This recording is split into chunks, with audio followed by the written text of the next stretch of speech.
Who is my grandmother after all? And who am I? Xiefeng. Translation edited by Jiejing. If one contemplates the heavens and earth incessantly, profound principles will eventually become clear. Let's leave it to fate. These are two phrases that my grandmother often said when telling fairy tales. Contemplate the heavens and earth? How does one contemplate? Profound principles? What are these profound principles? Fate? What does fate mean? This ignorant and foolish grandson, why didn't I ask my grandmother about these questions in the first place? It wasn't until more than 20 years after her departure that I remembered to inquire about these matters. I have asked the sun, moon, stars, inquired about the mountains and rivers, questioned the gods, Buddhas, and immortals, and even inquired about the winds, clouds, rain, and snow. The answer I received was, mystery. I have no choice but to trace back to my grandmother and suddenly realize that this grandmother of mine is extraordinary. 1. Grandma was illiterate, yet she knew countless fairy tales and could speak eloquently, presenting one set of principles after another. This left my highly educated uncle and other learned individuals with no opportunity to interject, but instead compelled them to listen attentively. 2. Grandma's cleanliness and tidiness were renowned.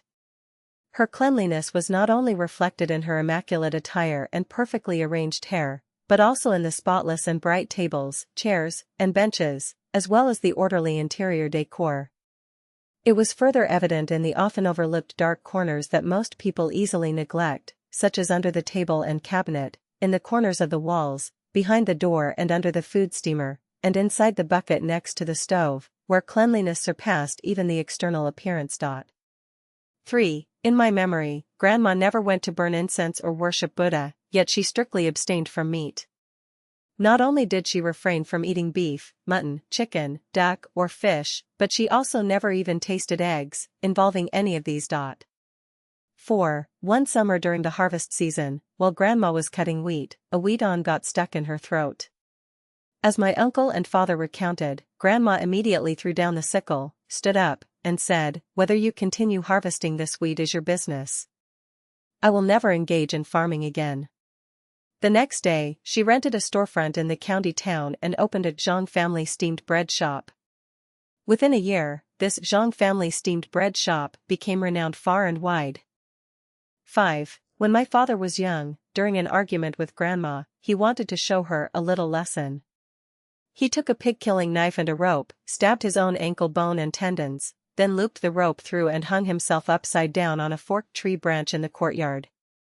If such a scene had occurred with an ordinary mother, she would have been terrified, at the very least shouting and screaming. However, my grandmother, witnessing her son's foolish act, calmly and disdainfully pointed at her own neck and said, "Son, stabbing your ankle is nothing remarkable. If you want to stab here next time." After saying this, she completely disregarded her own son hanging upside down on the tree as if nothing had happened and walked away. My father, watching Grandma's receding figure, was completely conquered. Instead of giving Grandma a little lesson, she ended up giving him a little lesson. My mother held great respect for Grandma and often exclaimed to me, "If your grandmother were a man, she would pierce a hole through the sky." It is vulgar and intolerable to simply describe the extraordinary and unconventional actions of my grandmother.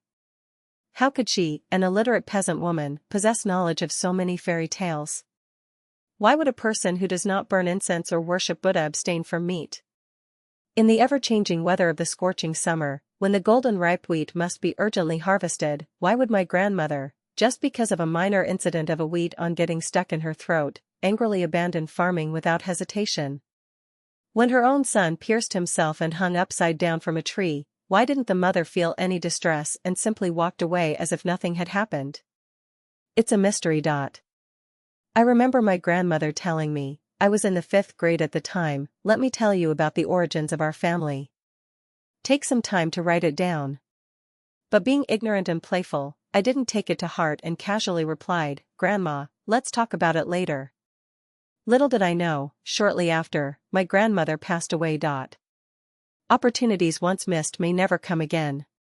One misstep became an eternal regret, I lost my roots. As a lost individual without roots, I'm like a drifting duckweed, aimlessly floating on the vast sea, carried by the currents without a sense of direction. I don't know where I came from or where I'm heading.